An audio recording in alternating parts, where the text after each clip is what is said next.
৭ম অধ্যায়ে আমি একটু অন্য জিনিস লেখার চেষ্টা করেছি। সৃজনে আমি এবং আমার পাঠক। আমার একটু লেখালেখির অভ্যাস সেই ছোটবেলা থেকেই ছিল। আর ভাবুক ছিলাম, একটু ভাবনা থাকতাম। ওই ভাবনাটা, কল্পনাটা আমাকে একটা স্বপ্ন দেখায়।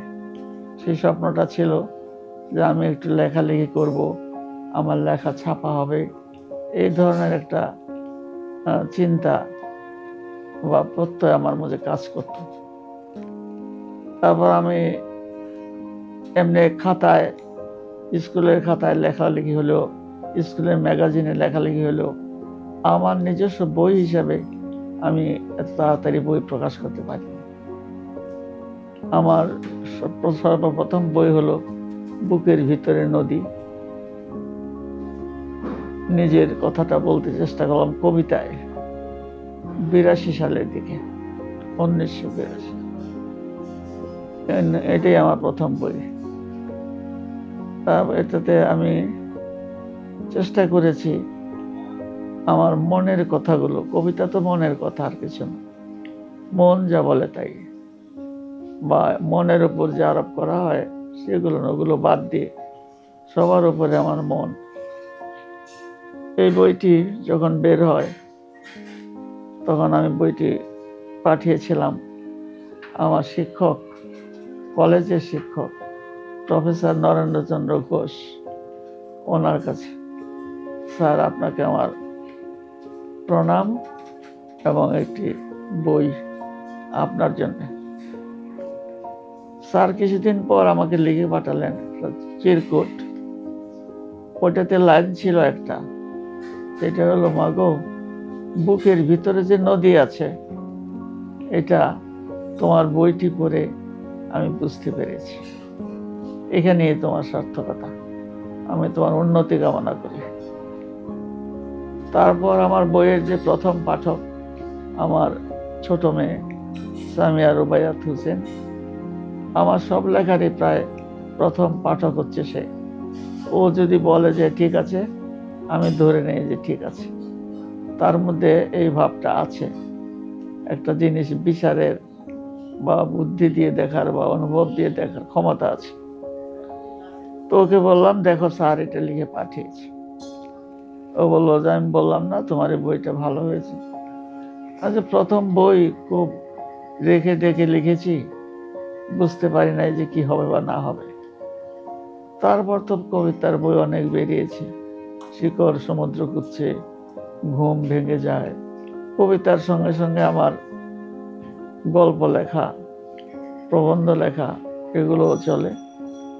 আমার গল্প লেখার বই পড়ে ডক্টর আলাউদ্দিন আল আজাদ আমাকে বলেছিলেন, আমি তখন শিক্ষা ভবনে কাজ করি, উনি কাজ করেন মন্ত্রণালয়ে, আমাদের শিক্ষা মন্ত্রণালয়ে। তো উনি লিখে পাঠালেন যে, আপা, আপনার গল্পের বইটি পড়েছি, আপনি কবিতা ছেড়ে গল্পে চলে আসুন। গল্প অনেক বেশি আমাদেরকে টেনে নিয়েছে, অতি চমৎকার হয়েছে। তো এইভাবে ভাবলাম তাহলে বোধহয় কবিতাও কিছু লিখতে পারি, গল্পও কিছু লিখতে পারি। আর প্রবন্ধ তো ছোটবেলা থেকেই লিখি, প্রবন্ধে বহু পুরস্কার পেয়েছি, বহু সেমিনার, সবার মূল প্রবন্ধ হয়েছে আমার প্রবন্ধ। তো প্রবন্ধ আমার লেখালেখি মোটামুটি আগেই ছিল ভালো। এখন গল্প আর কবিতায় মনে হয় ছাড়পত্র পেলাম যে মোটামুটি ভাবে আমি লিখতে পারবো। তো এই ভাবটা আমার মধ্যে এলো। আর পাঠকের মধ্যে গেল একটা, সবাই অনেকেই আমার যা পরিচিত ছাত্রছাত্রী আছে, বন্ধু বান্ধব, কলিগ, আর বিভিন্ন জায়গায় এর মধ্যে চাকরি করেছি, অনেক কলিগ হয়েছি, তারা ফোন করে করে বলে, আপা আপনার বই পড়েছি, আপা আপনি 10 কপি বই পাঠিয়ে দেন, আপা অমুক করেন, এই করেন। তাতে পাঠকের মধ্যে একটা সাড়া পেলাম এবং আমি বুঝতে পারলাম যে লেখালেখিটা চালানো যায়। এইভাবে হাঁটি হাঁটি পা পা করে সামনের দিকে এগিয়েছি। লেখালেখি তো লেখক যাকে বলে বা লেখা যাকে বলে, সেই পর্যায়ে আমি এখনো উন্নীত হতে পারিনি। আমি মনে করি আমাকে অনেক আরো পড়তে হবে, লিখতে হবে এবং অথেন্টিক লেখা, মূল্যবান লেখা লিখতে হবে। আমার লেখাগুলি হয়তো ততটা স্ট্যান্ডার্ড এখনো হয়নি। তা আমি এখনো, আমার বয়স তো 90-এর দিকে যাচ্ছে। একটা জিনিস যে আমার ভালোবাসা, লেখাটিকে আমি ভালোবাসি।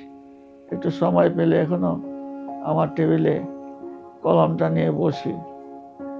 এর মধ্যেও লিখেছি, 2টো কবিতা লিখেছি এখানে এসে, যে একটু কিছু লিখলে ভালো লাগে। আমার একটা বই, কবিতার খসড়া বই রেডি হচ্ছে, এটা দেখি বের করতে পারি কিনা। নব অরণ্য বাকি। তা এই হলো আমার লেখালেখির কথা আর পাঠকের কথা। আমি দুইয়ের মাঝখানে নিজেকে মনে করি আনন্দিত, পল্লবিত এবং উৎফুল্ল। আমি লেখার জগতে এমনি আমার স্বজনদের মাঝে আপন হয়ে থাকতে চাই।